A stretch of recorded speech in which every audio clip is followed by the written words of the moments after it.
Hello and welcome to another Bedroom Guru. Happy New Year! What have you got in store for 2019?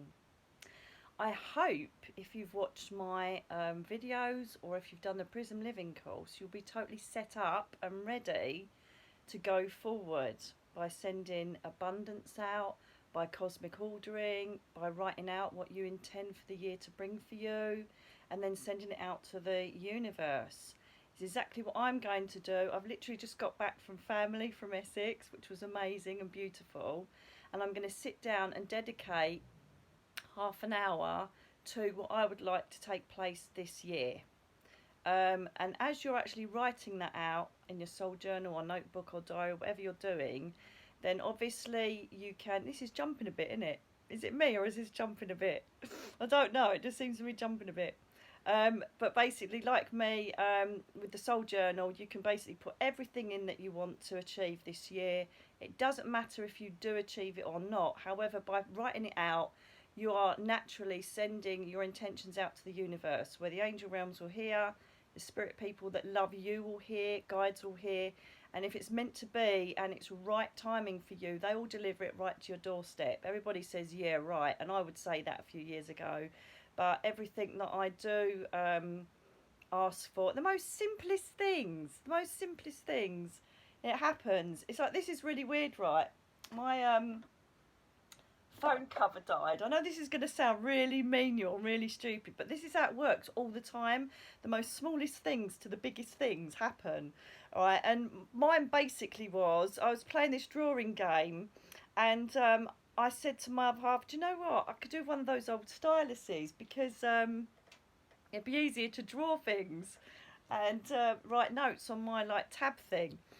And my phone cover broke basically, so I needed a new phone cover. So I ordered this phone cover and didn't know, and it just came with this pink stylus. And I'm like, wow! That wasn't advertised as coming with it, so I can now draw like Van Gogh and look amazing. Anyway, just simple things like that. It's not just about cosmic ordering. It's about having the knowledge that everything that you actually would like to achieve, you know, is going to happen, and it's not in a cocky, egotistical way. You just know that you're being looked after and you're being provided by, and it's just such a wonderful feeling every day to wake up knowing that you're looked after. You know, and that's the energy I live in now, and it's just such a wonderful place to be, and that's why I want to keep trying to press upon everybody. You know, we all have these struggles in life, but do you know what? When you're in this energy of abundance and in this energy of knowing that things will be delivered, things that you need for the greater good, you know, they just turn up, and it's just amazing how it works. It really is quite incredible. Anyway, I'm very, very naughty because I cannot remember for the life of me who sent me this question, and I can't find it anywhere in my emails. I've looked on Instagram inbox, I've looked on Facebook inbox, I can't see it anywhere. But someone asked me a while ago, because obviously I've got a range of questions that I go through to answer, and one of them was, do we go to our own funerals? It's a good one, isn't it? I'm so going to see who turns up. The answer is 100% yes. The reason I know this primarily, get my teeth back in, is because hundreds upon hundreds of readings where the person's come through and they talk about their own funeral. One of the ones that's just come to mind is beautiful little girl. She was such an excellent communicator. And she basically said what she'd been buried in, and she was really chuffed because it was a Juicy Couture pink tracksuit that she adored. She even said and laughed about the fact that there was these like white horses that took her to the funeral, you know, in the horse and carriage, and one of the plumes on the ponies fell off on the way there, so they had to stop to put the plume back on the horse's bridle. And she mentioned that, and she also spoke about who made speeches at the funeral and also what songs were sung, which is pretty impressive. Also, I've seen it many times, and it is hard because when you're at funerals, your energy is very low and dense because obviously you're saying your last physical goodbye to your loved one. But I remember being at one funeral and just before the curtains closed. I hate that bit. It's horrible, isn't it? But just before the curtains closed, there was two things that made me laugh. One is that his mum absolutely was petrified of spiders.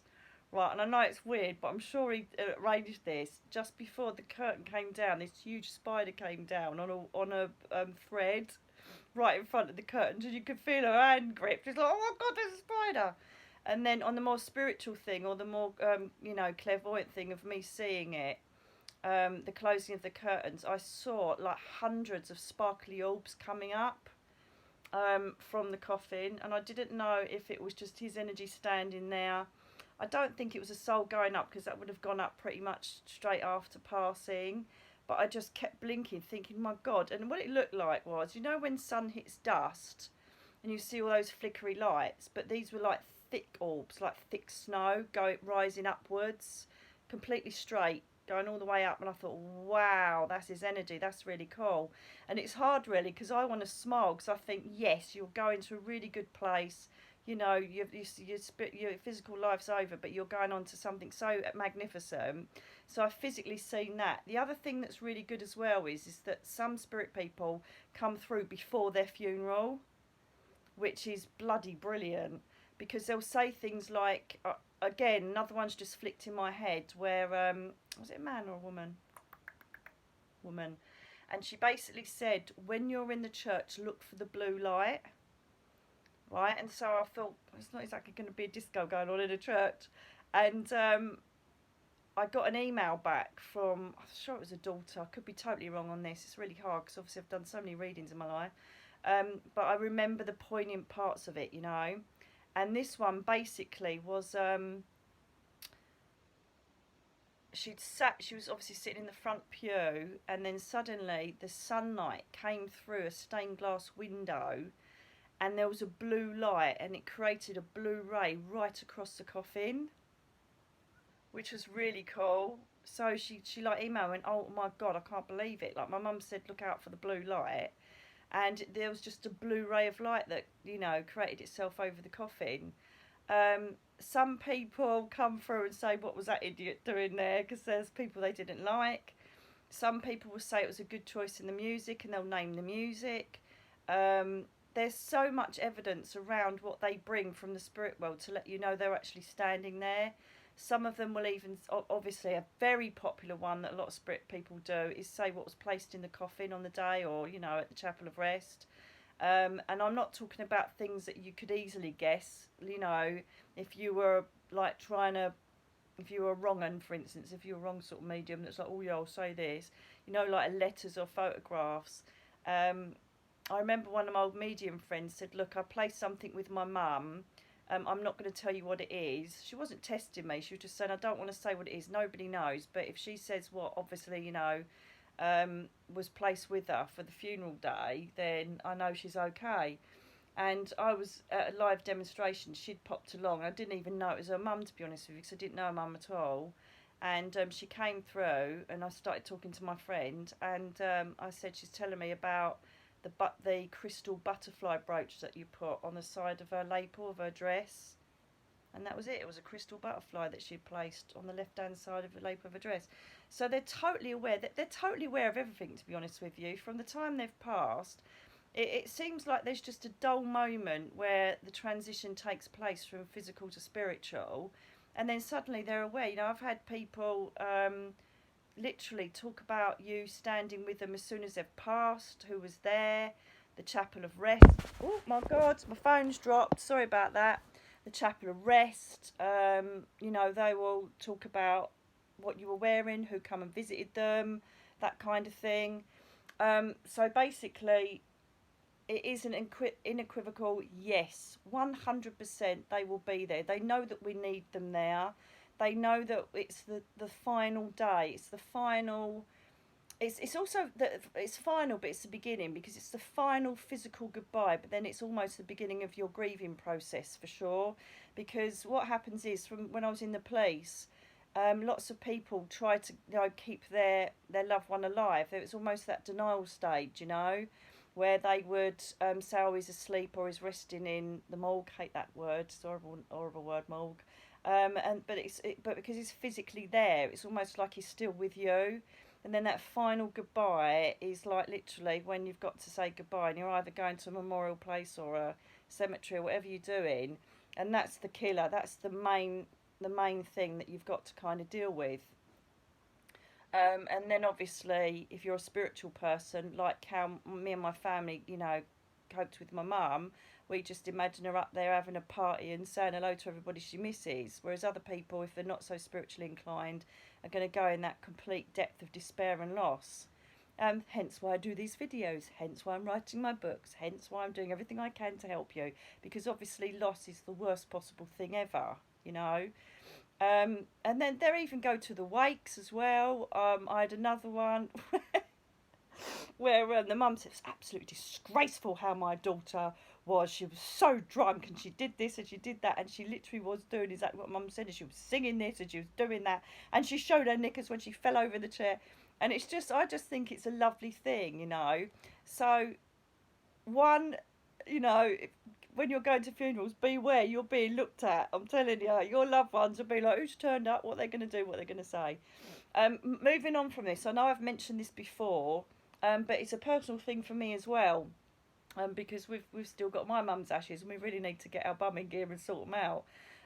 But moving on from that, the other thing is as well, when we go on to ashes and things like that, I get so many emails and so many questions from people saying, look, you know, she never told us what she wanted done with the ashes, or they say, my brother wants her here, I want her there, and she should be in this country and she should be here. And there's all these big rows that take place, and, you know, they worry about if they're doing the right thing. I'm going to say it again, I know I've said it before, but with people that have passed over, once they get to that stage of spiritual acknowledgement, you know, the human energy of ego and the human belief systems and the thought processes, they kind of wane. And so they see the bigger picture up there. They kind of get up there and think, wow, all those worries and all those things that we had down on the earth plane, so insignificant compared to the universal energy we're in now. You know, they get it when they get up there. We still don't know. And so when I've asked them again hundreds of times, and I learnt this early on, so now I automatically say it to people rather than waste the energy of asking the person, is they say every single time, we're not there anymore, it's not our body, it was our body when our spirit was within it, but now it isn't, and we're up here, do what you want with it. And I know it sounds really awful, and it's not that they don't care, but they have not got that connection with that physical body anymore. It's like you just put a coat in a wardrobe, you know, you're just not wearing it. It's as simple as that. And so it's an old coat. You don't know what to do with it. So it goes to charity. It doesn't matter. Do what you want to do with it, right? So what happens is that they say whatever makes you happy, whatever gives you closure on my physical passing. So basically, go with it, you know. If there are arguments with people, if you're the more spiritually inclined, you've got to try and think, and it's very hard because you still want that physical connection, but it's like, yeah, go on then, take her and go and spread her over wherever. It really isn't a massive thing unless it's really going to affect you where those ashes go. I know it's a bit of a morbid subject to start on the new year, but I'm just going through my list of questions, and I thought I haven't answered that one yet, and it's been quite a long while. And so basically, you know, there's so many things that can happen in a family environment to do with all this. But with me, for instance, I don't have that problem because obviously my family are all spiritual, and it's like we just think, right, where should we put her kind of thing. But don't get yourself into more of a deeper sense of trauma because of what's going on around the ashes, because they really don't mind. They just want you to be happy because they understand the impact it's having on you as a human down here during the human experience. Whereas they're free. Perhaps they came from a diseased body. Perhaps they come from a life that they didn't like. Of course they miss us. Yes, they do. But their transition and their healing, and the review by Jeremiah and Azrael as they're going over the archangels, they come out of it a lot better than we do, trust me, and they're so much better. They're never lonely, they're never on their own, they're with your people up there, their loved ones and friends and family, and they can transition and heal a lot quicker than we do. So that's why they're there straight away to give us guidance and help us, you know. Some of them take longer if they didn't perhaps have a spiritual concept. Some of them take longer if they've been really poorly down here or it's a trauma-based passing. But most of them, there's no time limit. It depends on each soul as it goes up, will be ready to come down and help us. Sometimes they'll even inspire us what to do with the bloody ashes. Do you know what I mean? Or what to do with the gravestone, or where to put, you know, this and what to put on it and that kind of stuff. And they have done that as well. They have come through and said, "Oh, I chose that. I like that one, that marble one." You know, and it doesn't take away the pain, but to me, it's such a comfort that they're there from the word go when you think you're so alone and they've passed and you think, "Cause oh, I'm an orphan now, I've got no mummy and daddy." But then I think, do you know what I have? But they're just in a different form. They're in a different place. They're in a different dimension. And that's what comforts me and brings me, excuse me, that's what brings me comfort and strength, to be honest with you. And so don't worry too much about that. They will help us as well with the grieving stages. There's absolutely no doubt about that. And the other big question that I do get is, why haven't I heard from them for a while? You know, why am I not getting any signs? They are with you. There's absolutely no doubt about that. However, some of them will step back if they feel that they're going to hinder your grieving process by showing their presence. Because some people will get stuff all the time, all the time. My mum's really good, actually. She's doing well. I didn't have her down as a bashy smashy kind, but that's what she does. She bashes things, which is quite funny. But sometimes they'll step back just to allow you to kind of, you know, get used to the fact they're not about, and then they'll come back in and start bringing signs for you. But again, it's good to look at my old video of spirit visitation when they come back to know what signs to look for.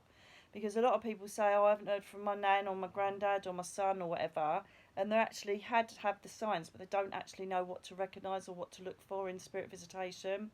So if you don't, and you're watching this video, hop back to one that I did a couple of months ago, which says sometimes they come back, spirit visitation. There's 2 videos, and it'll basically give you most of the signs and the synchronicity and visitation tips that you need to identify that they've come back and that they're visiting you. As I said, keep saying, the veil is a lot thinner now, so they're working exceptionally well in showing us signs and synchronicities. So, you know, you should get good stuff, to be honest with you. You should get good stuff. So, yes, they are there for as soon as their physical body passes. Some aren't. Some will just avoid the funerals, you know, but it's very rare. A lot of them, I think, out of curiosity. I think we all will, won't we? Want to have a little look, see who turns up, what was said, and if we had a good send-off. So, yes, 100%, definitely are there with you, holding your hand during that time. If it helps you, just imagine them holding your hand, standing next to either, you know, place at the cemetery or in the church, wherever you are, whatever you're doing, in respect of saying goodbye to them.